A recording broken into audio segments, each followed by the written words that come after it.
MBC 2시의 취재 현장. 여러분 안녕하십니까? 송영근입니다. 4월 6일 2시의 취재 현장 시작합니다. 주요 뉴스입니다. 박근혜 전 대통령의 1심 선고가 박 전 대통령이 출석하지 않은 상태로 조금 뒤 내려집니다. 이번 재판은 텔레비전으로 생중계됩니다. 염동열 자유한국당 의원이 강원랜드 채용 비리에 관여한 혐의로 오늘 오전 검찰에 출석했습니다. 지난해 이대 목동병원에서 신생아가 잇따라 사망한 것은 25년 넘게 감염 관리를 제대로 하지 않았던 관행 때문인 것으로 드러났습니다. 삼성전자가 올 1분기에 사상 최고의 실적을 기록했습니다. 잠시 뒤 돌아오겠습니다. 국정농단 사건의 정점인 박근혜 전 대통령에 대한 사법부의 첫 심판이 조금 뒤 내려집니다. 이 장면은 텔레비전으로 생중계됩니다. 김준석 기자. 네, 서울중앙지법입니다. 박근혜 전 대통령이 결국 재판에 나오지 않기로 했다면서요? 네, 박 전 대통령이 오늘 오전 재판부에 건강상의 이유로 불출석 사유서를 보내 조금 뒤에 열리는 1심 선고 재판에서 피고인인 박 전 대통령을 볼 수는 없게 됐습니다. 오늘 선고는 국선 변호인들만 재판장에 나와 골석 재판으로 진행되는데 검찰 측에서는 국정농단 수사를 지휘한 한동훈 서울중앙지검 3차장이 재판에 참석했습니다. 박 전 대통령이 없지만 선고 장면은 법정안 증인석과 검사석, 피고인석 뒤편에 설치된 넉 대의 카메라로 촬영되고 실시간으로 MBC 등 방송을 통해 전송됩니다. 네, 조금 뒤 재판이 시작되면 박 전 대통령에 대한 선고 결과는 언제쯤 알 수 있습니까? 네, 2시 10분부터 시작되는 선고는 4시가 넘어야 결과를 알 수 있을 것으로 보입니다. 박 전 대통령에게 적용된 혐의가 18개에 이르고 지난 2월 비선 실세 최순실 씨 역시 오후 2시에 시작돼 4시가 넘어 선고 결과가 나왔기 때문입니다. 김세훈 부장판사 등 재판부가 법정에 들어와 사건 번호를 고지하고 피고인 출석 여부를 확인하는 것으로 선고는 시작됩니다. 재판장은 박 전 대통령에게 적용된 18개 혐의에 대한 검찰의 공소 사실과 변호인단의 주장을 제시한 뒤 재판부의 판단을 설명합니다. 이어 유무죄 판단에 대한 설명을 마치고 형량을 정한 이유를 낭독하는데요.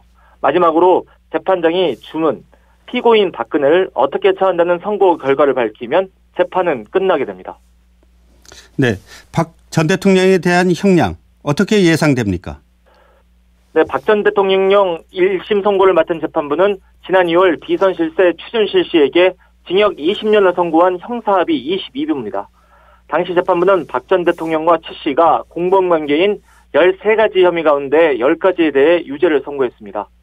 이 밖에도 문학의 블랙리스트 등 박 전 대통령 혐의 18개 가운데 15개가 이미 공범들의 1심 재판에서 유죄로 인정돼 중형 선고가 예상됩니다. 박 전 대통령 1심 선고를 끝으로 국정농단과 관련해 재판이 넘겨진 51명의 1심 선고도 모두 마무리됩니다. 네, 지금까지 김준석 기자였습니다. 박근혜 전 대통령과 공모해 CJ그룹 이미경 부회장에 대한 퇴진을 요구한 혐의로 기소된 조원동 전 청와대 경제수석이 1심에서 징역 1년에 집행유예 2년을 선고받았습니다. 재판부는 조 전 수석에게 이러한 지시를 내린 박 전 대통령의 책임이 더 크다고 지적했습니다. 이대 목동병원에서 신생아 4명이 균에 감염돼 사망한 것은 25년 넘게 감염 관리를 제대로 하지 않았던 관행 때문인 것으로 확인됐습니다. 경찰은 신생아 중환자실 의료진 7명을 검찰에 송치하기로 했습니다. 한수연 기자입니다. 서울지방경찰청 광역수사대는 오늘 이대 목동병원 신생아 중환자실 주치의 조수진 교수와 전임실장 박모 교수 등 의료진 3명을 업무상 과실치사 혐의를 적용해 기소 의견으로 검찰에 구속 송치한다고 밝혔습니다. 경찰은 또 이들과 함께 신생아 중환자실에서 근무한 신모 교수와 전공의 강모 씨 등 의료진 4명에게도 같은 혐의로 불구속 기소 의견으로 검찰에 송치할 예정입니다. 경찰은 이번 신생아 사망 사건의 원인은 주사제 한 병을 여러 명에게 나눠서 주사하는 이른바 분주 관행 때문으로 이러한 관행이 이대 목동병원이 개원한 지난 1993년 이후 계속돼 왔다는 사실을 밝혀냈습니다. 특히 개원 때부터 신생아 중환자실에서 근무했던 박 교수는 간호사들에게 지질 영양제를 신생아 한 명당 일주일에 2병만 처방하면서 매일 투여하라고 지시해 사실상 주사제를 나눠 쓰도록 지시한 것으로 드러났습니다. 또 지난 2008년 이대 목동병원에 부임한 조 교수 역시 이러한 관행을 10년 동안 묵인해온 것으로 확인됐습니다. 교수들의 지시에 간호사들은 개봉한 영양제를 여러 신생아들에게 나눠서 맞출 수밖에 없었고, 이 과정에서 간호사들은 멸균 장갑도 끼지 않고 맨손으로 주사제를 나누어 담은 사실도 확인됐습니다. MBC 뉴스 한수연입니다. 미국과 중국의 무역전쟁이 물밑 협상에 들어간 가운데 겉으로는 거친 발언들이 오갔습니다. 협상에서 유리한 고지를 차지하기 위한 전략이 깔려있다는 분석입니다. 신정현 기자입니다. 도널드 트럼프 미국 대통령이 1,000억 달러어치의 중국 수입품에 추가 관세를 부과하는 방안을 고려하라고 미국 무역대표부에 지시했습니다. 앞서 지난 3일 미국이 500억 달러 상당의 중국 수입품에 고율 관세를 부과하겠다고 발표하자 곧바로 중국도 미국산 제품에 맞불 관세 부과를 예고했습니다. 이후 트럼프 대통령이 중국과 무역전쟁 상태가 아니라며 숨고르기에 들어가는가 싶었는데 다시 보복 관세 부과를 언급한 겁니다. 중국도 대미 보복 조치는 정당 방위라며 미국을 강한 어조로 비판했습니다. 러시아를 방문 중인 왕이 중국 국무위원은 미국이 중국의 무역 제재라는 큰 몽둥이를 휘두른 것은 상대를 잘못 고른 것이라고 지적했습니다. 왕 국무위원이 러시아 한복판에서 미국의 보호주의를 정면 비판한 것은 중국이 앞으로 미중 무역 전쟁에 러시아를 우군화하겠다는 의도가 있는 것으로 분석됩니다. 양국은 강경 발언을 이어가면서도 관세 부과에 대한 구체적인 일정은 유보한 채 서로 논의할 준비가 돼 있다는 뜻을 내보여 협상 가능성은 여전히 열어뒀습니다. MBC 뉴스 신정현입니다. 송현근 앵커가 진행하는 2시의 취재 현장을 듣고 계신 지금 시간은 2시 7분, 서울지방 현재 기온 8도입니다. 삼성전자가 올 1분기에 사상 최고의 실적을 기록했습니다. 4분기 연속 최고 실적입니다. 장인수 기자가 보도합니다. 삼성전자는 올해 1분기에 15조 6천억 원의 영업이익을 기록했다고 오늘 공시했습니다. 이는 지난해 같은 기간 9조 8천억 원보다 57.6% 늘어난 것입니다. 증권업계에서는 당초 14조 5천억 원의 영업이익을 예상했습니다. 이 때문에 오늘 삼성의 발표는 시장의 예상을 훨씬 뛰어넘는 깜짝 실적, 이른바 어닝 서프라이즈로 평가됩니다. 삼성전자는 지난해 2분기에 사상 최대 실적을 기록한 이후로 4분기 연속 최대 실적 기록을 갈아치우고 있습니다. 매출은 60조 원으로 4분기 연속 60조 원대를 기록했습니다.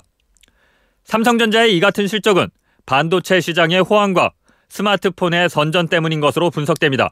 전문가들은 삼성전자가 반도체로만 11조 원 정도의 영업이익을 거둔 것으로 추정하고 있습니다. 이 같은 흐름이 계속된다면 삼성전자는 올해 영업이익 62조 원, 매출 260조 원을 달성해 지난해 실적을 크게 뛰어넘을 것으로 보입니다. MBC 뉴스 장희수입니다. 3년 전 무혐의 처분된 삼성그룹 노조화의 의혹과 관련해 새로운 단서를 확보한 검찰이 본격적인 강제 수사에 착수했습니다. 서울중앙지검 공공형사수사부는 오늘 오전 경기도 수원의 삼성전자 서비스 본사에 검사와 수사관을 보내 인사담당 부서 등을 압수수색했다고 밝혔습니다. 주식시황 삼성증권 신일희 씨가 전해드립니다. 네, 삼성증권입니다. 오늘 코스피는 개인과 기관이 동반 순매수에 나서고 있지만 외국인이 대규모 매도 물량을 쏟아내며 하락세를 이어가고 있습니다. 지난밤 뉴욕 증시는 미국과 중국의 무역전쟁 우려가 해소될 것이란 기대감에 3대 지수 모두 상승했습니다. 시가총액 상위 종목에서는 LG화학과 효성 등 화학업종이 1% 넘게 밀리고 있고 LG디스플레이와 SK하이닉스 등 전기전자 업종도 약세를 보이고 있습니다. 반면 삼성바이오로직스와 유한양행 등 의약품업은 상승 흐름을 이어가는 가운데 이 밖에 업종별로는 기계, 유통업이 하락세를 기록하고 있습니다. 이 시각 현재 코스피는 어제보다 14.84포인트 하락한 2422.15포인트를, 코스닥 지수는 2.85포인트 내린 866.08포인트를 기록하고 있습니다. 지금까지 삼성증권이었습니다. 간추린 소식과 날씨 박지민 아나운서가 전해드립니다. 염동열 자유한국당 의원이 강원랜드 채용 비리에 관여한 혐의로 오늘 오전 9시 반 검찰에 출석했습니다. 염의원은 부정청탁에 관여했느냐는 취재진의 질문에 폐광 지역 자녀들의 채용을 위해 노력한 점이 있지만 부정청탁에 관여하지 않았다며 혐의를 부인했습니다. 하지만 검찰은 연 의원이 부정청탁 규모가 100여 명에 이르고 합격자 증언을 요구하거나 증거인멸 과정에서 염 의원이 관여했다는 관련자들의 진술과 물증을 상당히 확보한 것으로 알려졌습니다. 어제 오후 경북 칠곡군에서 추락한 F-15K 전투기 조종사 2명이 모두 사망한 것으로 확인됐습니다. 공군은 어젯밤 수습된 시신을 엑스레이로 검사한 결과 2명으로 확인이 됐고 모두 순직으로 처리할 예정이라고 밝혔습니다. 공군은 공중 기동 훈련을 마친 사고 전투기가 부대로 귀환하면서 악천후로 인해 계기 비행을 하다 사고가 난 것으로 추정하고 있습니다. 고려대학교의 한 교수가 학생을 상습적으로 성추행했다는 주장이 제기됐습니다. 이 학교 대학원생이었다고 밝힌 글쓴이는 학교 SNS상에 문과대학 김모 교수가 억지로 뽀뽀를 하거나 술에 취한 척 신체를 만지고 바지를 벗기려고 하는 등 지난 2008년부터 수년 전까지 성추행을 했다고 주장했습니다. 고려대 측은 김 교수에 대한 직권조사를 시행하고 사실관계를 파악하고 있습니다. 국내 최대 상영관인 CJ CGV가 오는 11일부터 영화 관람료를 1,000원 인상한다고 발표했습니다. 주중 오후 4시부터 10시까지 일반 좌석 영화 관람료가 9,000원에서 10,000원으로 주말 오전 10시부터 밤 12시 사이 관람료는 10,000원에서 11,000원으로 오릅니다. 서울 지역의 분리수거 재활용품 가운데 3분의 1은 폐비닐인 것으로 나타났습니다. 서울시에 따르면 2015년 한 해 서울 시내에서 수거된 종이와 유리병, 플라스틱, 비닐봉지 등 재활용품은 모두 20만 3천여 톤에 달했습니다. 이 가운데 비닐봉투류는 5만 9천여 톤으로 재활용품 가운데 가장 많은 29%를 차지했고 유리병 3만 7천 톤, 플라스틱 2만 4천 톤 순이었습니다. 식품의약품안전처는 인터넷에서 판매되는 보건용 마스크 광고 1,706건을 점검한 결과 8%에 해당하는 138건이 허위 과대 광고로 드러났다고 밝혔습니다. 점검 결과 일반 마스크는 황사나 미세먼지 차단 효과가 있는 것처럼 허위 광고한 것이 68건이었는데 미세먼지 차단 효과만 있는데도 감염원 차단 효과도 있는 것처럼 과대 광고한 경우가 70건이었습니다. 날씨입니다. 현재 서울과 경기, 충남, 전북 등 서쪽 지역을 중심으로 황사가 관측되고 있습니다. 내륙 지역에 황사가 관측된 건 올해 처음입니다. 이에 따라 서울 등 전국 대부분 지역이 미세먼지 농도가 매우 나쁨 수준을 보이고 있습니다. 네, 오늘 순서 여기까지입니다. 감사합니다.